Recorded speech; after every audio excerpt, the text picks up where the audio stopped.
الحمدللہ رب العالمین والعاقبۃ للمتقین والصلاة والسلام علی سید الانبیاء والمرسلین اما بعد فاعوذ باللہ من الشیطان الرجیم بسم اللہ الرحمن الرحیم الصلاة والسلام علیکہ یا رسول اللہ الصلاة والسلام علیکہ یا حبیب اللہ الصلاة والسلام علیکہ یا نبی اللہ وعلا آلکہ واصحابکہ یا نور اللہ۔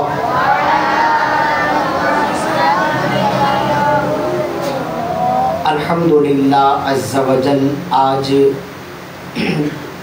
سفر المظفر کی 25 تاریخ ہے 1445 سنہ ہجری، اور الحمدللہ عز و جل بڑی دھوم دھام کے ساتھ پاک و ہند بلکہ عالم اسلام میں اس مرد قلندر کا یوم عرس منایا جا رہا ہے جنہوں نے نبی کریم علیہ السلام کے عشق کا لوگوں کو درس دیا، جنہوں نے قرآن و سنت کی تعلیم کو عام کیا اور بڑھنے والی بد مذہبیت کو روکا اور آقا کریم علیہ السلام کے دین کا محافظ بن کے آقا علیہ السلام کے دین کا کام کیا۔ میری مراد سیدی اعلیٰ حضرت فاضل بریلوی الشاہ امام احمد رضا خان علیہ رحمت الرحمان ہے، جن کو اللہ تعالیٰ نے بڑی عظمت و شان سے نوازا تھا، اور آج چونکہ 25 سفر المظفر ہے، ماشاءاللہ آپ نے تعارف بھی سنا، پھر تاریخ کا بھی پتہ چل گیا، آپ کے فتاوی جات کا بھی پتہ چل گیا، یہ بھی سن لیا کہ کتنے عرصے میں آپ نے قرآن پاک حفظ کیا۔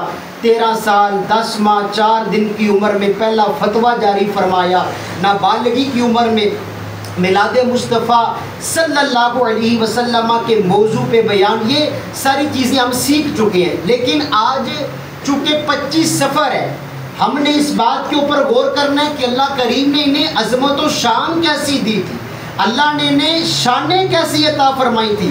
آج کے دن کا ہی اگر دیکھا جائے تو ملک یمن کے رہنے والے کاشی کے رسول بزرگ جو ولی کامل تھے، فرماتے ہیں میں نے خواب دیکھا، خواب کے اندر میں نے نبی کریم علیہ السلام کا دیدار کر لیا، حضور کی زیارت کی، آقا کے صحابی موجود ہیں، اور میں نے محسوس کیا کہ نبی پاک علیہ السلام کسی کی آمد کے منتظر ہیں، کسی کا انتظار کر رکھے ہیں۔ آج ہمارے مدرسے کے اندر ہمارے کسی ناظم صاحب نے آنا ہو، کسی ذمہ دار نے آنا ہو، کوئی عالم دین، کوئی مفتی صاحب آئیں تو ہمارا رویہ، ہمارا انداز کیسا ہوتا ہے؟ ہمارے قاری صاحبان بھی کبھی روڈ کی طرف دیکھیں گے، کبھی میں دیکھوں گا، ایک انتظار ہوتا ہے یار فلاں بندہ ہمارے مدرسے میں مہمان بن کے آ رہا ہے۔ وہ یمنی بزرگ کہتے ہیں میں نے محسوس کیا نبی مکرم علیہ السلام کسی کے آنے کا انتظار کر رہے ہیں۔ کہتے ہیں کہ میں نے با ادب طریقے سے عرض کیا آقا کس کا انتظار ہو رہا ہے؟ جواب آیا احمد رضا ہندی کا انتظار کر رکھا ہوں۔ مجھے پتہ چل گیا کہ سیدی اعلیٰ حضرت کا انتظار ہو رہا ہے۔ اور پھر علماء فرماتے ہیں کہ اسی وقت وہ دن تھا کہ اس دن 25 سفر اعلیٰ حضرت اس دنیا فانی سے ظاہری طور پہ وصال فرما گئے۔ 25 سفر چونکہ آج کا دن ہے، آپ کو دنیا سے وصال فرمائے ہوئے آج 105 سال گزر چکے ہیں۔ اعلیٰ حضرت کو اللہ تعالیٰ نے بڑی شان عطا فرمائی، سیدی اعلیٰ حضرت کو اللہ تعالیٰ نے بڑے کمال عطا فرمائی۔ خدا کی قسم اگر آپ کا حافظہ دیکھیں تو آپ قوت حافظہ کے امام لگتے ہیں، اگر آپ کا عشق رسول دیکھیں تو آپ عاشقوں کے امام نظر آتے ہیں، اگر آپ کے تقوی کو دیکھیں تو آپ امام التقویٰ نظر آتے ہیں، اگر آپ کی عاجزی کو دیکھیں تو آپ عاجزی اور انکساری کے ایک الگ چمکتے ستارے نظر آتے ہیں۔ اعلیٰ حضرت کو اللہ تعالیٰ نے بڑے کمال عطا فرمائے، بڑی شان عطا فرمائی، اور خدا کی قسم یہ وہ اعلیٰ حضرت تھے جو روحانی طور پہ بریلی شریف سے میرے آقا کے روضہ پاک پہ سلامی دینے کے لیے جایا کرتے تھے، مدینہ منورہ حاضری دیتے تھے۔ میرے شیخ طریقت امیر اہل سنت دامت برکاتہم العالیہ، آپ کا ایک پورا رسالہ ہے، اس کا نام ہی بریلی سے مدینہ ہے۔ اس رسالے کے اندر امیر اہل سنت فرماتے ہیں کہ ایک وقت تھا کراچی کے اندر کھارا دار علاقہ ہے جہاں سے میرے شیخ طریقت نے دعوت اسلامی کے کام کا بھی آغاز کیا۔ وہاں پر ایک بہت بڑے اللہ کے ولی کراچی میں آرام فرمائے بزرگ حضرت السید الشیخ شاہ سبزواری دولہ رحمت اللہ تعالیٰ علیہ، فرماتے ہیں ان کے مزار کے ساتھ جو مسجد تھی نا، اس مسجد کا نام تھا حیدری مسجد۔ فرماتے ہیں اللہ کا شکر ہے میں وہاں پر فجر کی نماز کی امامت فرماتا تھا۔ اب دیکھیں نماز تو ہم بھی پڑھاتے ہیں، کبھی میں نے پڑھا دی یا قاری صاحبان جو ہمارے امام ہیں، لیکن وہ انوکھی نماز تھی۔ کون سی انوکھی؟ امیر اہل سنت فرماتے ہیں کہ اعلیٰ حضرت کے بیٹے شہزادہ اعلیٰ حضرت مفتی اعظم ہند مصطفیٰ رضا خان فاضل بریلوی اعلیٰ حضرت کے بیٹے تھے، کہتے ہیں ان کا امامہ شریف میں اپنے سر پہ سجا کے فجر کی نماز پڑھایا کرتا تھا۔ اب یہ سعادت ہمارے شیخ طریقت کو کیسے ملی؟ فرماتے ہیں کہ اعلیٰ حضرت کے خلیفہ تھے جنہوں نے پورا وہ کلام بھی لکھا نا قبالۂ بخشش کے نام سے، مولانا جمیل الرحمان صاحب جن کا وہ کلام بھی ہے، میں وہ سنی ہوں جمیل قادری، مرنے کے بعد میرا لاشا بھی کہے گا الصلاۃ والسلام۔ فرماتے ہیں یہ اعلیٰ حضرت کے خلیفہ تھے، ان کے بیٹے مولانا حمید الدین صاحب اس مسجد کے اندر امامت فرماتے تھے، اور ان کا جو گھر تھا وہ مسجد سے 5-6 کلومیٹر دور تھا۔ تو فرماتے ہیں کہ فجر کی نماز کی انہوں نے میری ذمہ داری لگائی تھی، اور مسجد کے اندر شہزادہ حضور کا امامہ شریف 4 وقتوں میں 4 نمازوں میں وہ پہنتے تھے، فجر کے وقت وہ امامہ شریف مجھے پہننے کی ساتھ ملتی۔ کہتے ہیں کہ دن ہم نے کہا حضرت صاحب کرم فرمائیں کو اعلیٰ حضرت کی بات ہی سنائے۔ فرماتے ہیں انہوں نے فرمایا کہ ایک ایسا وقت کہ جمعرات کے دن ایک ایسا وقت جس وقت عام طور پہ سیدی اعلیٰ حضرت اپنے وظائف میں مشغول رہتے تھے، آپ جو ہے نا عام ملاقات نہیں فرماتے تھے۔ کہتا ہے بندہ یا کہتا ہے میں نے اعلیٰ حضرت سے ملاقات کرنی ہے، ہم نے بارہا سمجھایا لیکن وہ اس بات پہ مصر رہا، ضد میں آ گیا کہ میں نے ملنا ہی ملنا ہے۔ المختصر کہتے ہیں ہم جب کمرے میں گئے نا جہاں پر سیدی اعلیٰ حضرت جلوہ فرما ہوتے تھے، کہتے ہیں خدا کی قسم ہم حیران ہو گئے، پورا مکان کیا جس کمرے میں سیدی اعلیٰ حضرت رہتے تھے اس کمرے کے اندر بھی اعلیٰ حضرت کا وجود نہیں تھا، آپ بالکل غائب تھے، ہم بڑے حیران ہوئے۔ کہتے ہیں تھوڑی دیر کے بعد دیکھا سیدی اعلیٰ حضرت اسی کمرے میں جلوہ فگن ہو گئے، اسی کمرے میں آپ کی آمد ہو گئی۔ ہم نے پوچھا حضرت صاحب یہ تو بتائیں یہ راز کیا ہے، یہ حقیقت کیا ہے؟ آپ فرماتے ہیں رب کعبہ کی قسم یہ اللہ کا میرے اوپر کرم ہے، ہر جمعرات کو اس وقت میں بریلی سے مدینہ الرسول حاضری دینے کے لیے جاتا ہوں۔ یہ کوئی عام اللہ حضرت نہیں، دیکھے پھر اپنے مقام کیسا دیا۔ یوم دعوت اسلامی کے موقع پر بھی الحمدللہ ہمارا اجتماع تھا، شاید آپ کو یاد ہو اس وقت بھی میں نے اعلیٰ حضرت کی سیرت پہ آپ کو ایک واقعہ سنایا تھا کہ ہمارے دلوں میں عشق رسول کی شمع اور اجاگر ہو، حضور کے عشق میں اضافہ ہو۔ شرک شریف کے بہت بڑے صوفی بزرگ، شرک پور شریف کو نوازنے والے میاں شیر محمد شرک پوری رحمت اللہ تعالیٰ علیہ، آپ نے خواب میں حضور غوث پاک کا دیدار کیا جو سلطانوں لو لیا ہیں، اماموں لو لیا ہے۔ عرض کرتے ہیں یا غوث پاک اس وقت دنیا میں آپ کا نائب کون ہے، دنیا میں آپ کا خلیفہ کون ہے؟ آپ نے فرمایا ہندوستان میں احمد رضا ہندی میرے نائب الخلیفہ ہیں۔ آپ کے دل میں یہ تمنا پیدا ہوئی کہ جاؤں اس شخصیت کا دیدار کروں تو اس وقت ولیوں کے سردار کے نائب اور خلیفہ ہیں۔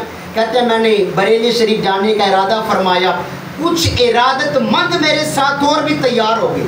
کہتا ہے جب ہم وہاں پر گئے نا 3 دن اور 3 راتیں سیدی اعلیٰ حضرت کے آستانے کے اوپر ہم نے گزاری، واپس شرک پور شریف آئے، جو احباب نہ جا سکے بریلی شریف، کہتے ہیں حضرت صاحب بتائیں 3 دن اور 3 راتیں آپ نے وہاں قیام کیا، آپ ہمیں ذرا یہ بتائیں آپ نے اعلیٰ حضرت کو کیسا پایا، وہ کیسی شخصیت ہیں، ان کی شان علم اظہار کیا ہے؟ آپ نے بڑے کمال کا جواب دیا، آپ عاشق رسول تھے، میاں شیر محمد شرک پوری رحمت اللہ تعالیٰ علیہ۔ آپ فرماتے ہیں رب کعبہ کی قسم میں نے تو یہی محسوس کیا ایک پردہ لگا ہوا ہے، ایک پردے کی ایک طرف احمد رضا کھڑے ہیں، دوسری جانب محمد مصطفیٰ کھڑے ہیں۔ آپ نبی پاک علیہ السلام سے براہ راست فیض لے لے کے آقا کی امت کو بانٹ بھی رہے ہیں۔ اور پھر آپ کی سیرت کے اندر یہ بھی واقعہ لکھا ہے نا کہ ایک نجومی آپ کے پاس آ گیا، کئی مرتبہ آپ نے پڑھا ہوگا، ایک نجومی نا کرتب دکھانے والا، علم نجوم ویسے ہی گناہ ہے، ایک نجومی تھا، کہتا حضرت صاحب میں علم نجوم کا بڑا ماہر ہوں۔ آپ نے فرمایا تو نجومی ہے، پھر ذرا حساب لگا بارش کب ہوگی۔ اس نے اپنا جو بھی اس کا کوئی اپنا حساب تھا، اس نے اپنا حساب کتاب لگایا، کہتا ہے مولانا صاحب اس مہینے میں بارش کا کوئی امکان نہیں، اس مہینے بارش نہیں ہو سکتی۔ آپ نے فرمایا کہ اگر آج بارش ہو جائے تو، وہ کہتا ہے ہو ہی نہیں سکتی۔ آپ ولی کامل تھے نا، اللہ کی بارگاہ میں عرض کی پوری بریلی شہر پہ بارش کا نزول ہونا شروع ہو گیا، بارش برسنی، آپ کی یہ کرامت تھی۔ پھر آپ نے دوسرا سوال کیا، فرمایا کہ نجومی صاحب بتاؤ یہ گھڑی لگی ہے، ٹائم کیا ہوا ہے؟ کہتا ہے ٹائم ہوا ہے 11:15، 11:15۔ آپ نے فرمایا 12 بجنے میں کتنا ٹائم باقی ہے؟ کہتا ہے پونا گھنٹہ 45 منٹ۔ آپ نے فرمایا کیا یہ پونے گھنٹے سے پہلے 12 نہیں بج سکتے؟ کہتا ہے سوال ہی نہیں پیدا ہوتا، نہیں بج سکتے۔ آپ نے گھڑی اتاری، اس کی سوئی کو 12 پہ کیا، فرمایا دیکھو 12 بج بھی گئے ہیں۔ وہ بڑا حیران، آپ نے فرمایا کہ تجھے کچھ سمجھ آئی؟ کہتا ہے حضرت صاحب آپ نے تو سوئی کو گھمایا ہے۔ آپ نے فرمایا پھر دیکھ تو ستاروں کو دیکھ کے حساب لگا رہا تھا، میں ستاروں کے ساتھ ستارے بنانے والے مالک کریم کو بھی دیکھ رہا تھا، اور کوئی مالک ہے اگر یہ اپنے وقت پہ 12 بج سکتے ہیں، اگر یہ وقت پہ بارش ہو سکتی ہے اگلے مہینے، تو وہ مالک چاہے تو وقت سے پہلے بھی بارش رحمت کا نزول فرما سکتا ہے۔ اللہ نے سیدی اعلیٰ حضرت کو بڑے کمال دیے۔ آپ کی سیرت کے اندر ہی وہ بھی بات ہے نا کہ بعض علماء نے تو مولانا حسن رضا صاحب کی طرف منسوب کی، زیادہ علماء فرماتے ہیں اعلیٰ حضرت کا واقعہ ہے۔ آپ مدینہ پاک مکہ پاک کا حج کیا، حج کے بعد مدینہ منورہ گئے، تو اس وقت یہ اس طرح کا نظام نہیں تھا، بحری جہاز وغیرہ چلتے تھے، جدید سواریاں نہیں تھی، تو مدینہ پاک کے صحرا میں ایک کانٹا، کنڈا جسے کہتے ہیں، سیدی اعلیٰ حضرت کے پاؤں میں پیوست ہو گیا۔ کانٹا ایک لگ گیا نا، ہمارے جسم پہ کچھ سوئی لگ جائے، کانٹا لگ جائے، بندے کے جسم پہ کتنا درد، کتنی تکلیف، بازو کا بازو پہ لگے تو خون بھی نکل آتا ہے۔ اعلیٰ حضرت کے پاؤں میں جب وہ کنڈا وہ کانٹا لگا نا، تو آپ کون تھے؟ عاشق رسول، بلند آواز سے کہ کون تھے آپ؟ عاشق رسول۔ آپ نے اس کانٹے سے خطاب فرمایا، کانٹے کو مخاطب کیا، اور پتہ کیا فرمایا؟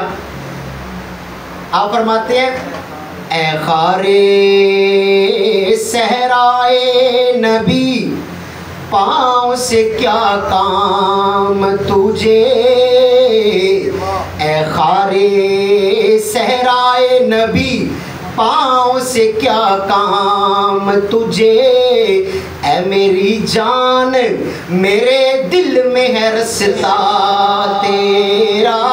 فرماتے ہیں مدینہ پاک کے شہر میں، مدینہ پاک کے صحرا میں رہنے والے کانٹے، تجھے میرے پاؤں سے کیا کام ہے؟ تیری نسبت میرے آقا کے شہر سے ہے، اگر آ کے لگنا ہے تو میرے سینے سے آ کے لگ، میرے دل میں لگ، تیری نسبت نبی کریم علیہ السلام سے قائم ہو چکی ہے۔ تو سیدی اعلیٰ حضرت ہمیں پیغام دے رہے ہیں، بھائی اپنے عقیدے کے بھی محافظ بن کے رہنا، عقیدے کا بھی تحفظ کرنا ہے، عشق رسول میں بھی اضافہ کرنا ہے۔ فرماتے ہیں کہ آپ نے ہماری تربیت فرمائی، فرمایا میں نے 1 ماہ میں قرآن پاک حفظ نہیں کیا، میں نے تو 30 گھنٹوں میں قرآن زبانی یاد کر لیا۔ اے رسول اللہ کا دین پڑھنے والوں، تم نے بھی اپنی تکمیل پر توجہ دینی ہے، یہ نہ ہو کہ 4 سال ہو گیا ہم اپنے قاعدے نہیں ختم ہو رہے، ناظرین نہیں ختم ہو رہا، حفظ ہی ختم نہیں ہو رہا، ہم اعلیٰ حضرت کو ماننے والے ہیں تو نیت کریں کہ یا سیدی آپ کا دم بھرنے والے ہیں، آپ کے اوپر جان کو قربان کرنے والے ہیں۔ حضرت صاحب آپ تو ولی کامل تھے، آپ نے تو چلے 1 ماہ 30 گھنٹوں میں قرآن پاک حفظ کر لیا، آج عرص اعلیٰ حضرت پہ ہم اپنے ادارے کے اندر یہ نیت کرتے ہیں انشاءاللہ ہم 1 سال کے عرصے کے اندر قرآن پاک حفظ کرنے کی سعادت حاصل کریں گے۔ کوئی مشکل نہیں. آپ یقین فرمائے ہمت کرنا ہمارا کام ہے, برکت لانا اللہ کا کام ہے. ہمت کریں گے انشاءاللہ برکتیں بھی حاصل ہوگی. اللہ تبارک و تعالی ہم سب کو سیدی اعلیٰ حضرت کی وفاداری نصیب فرمائے.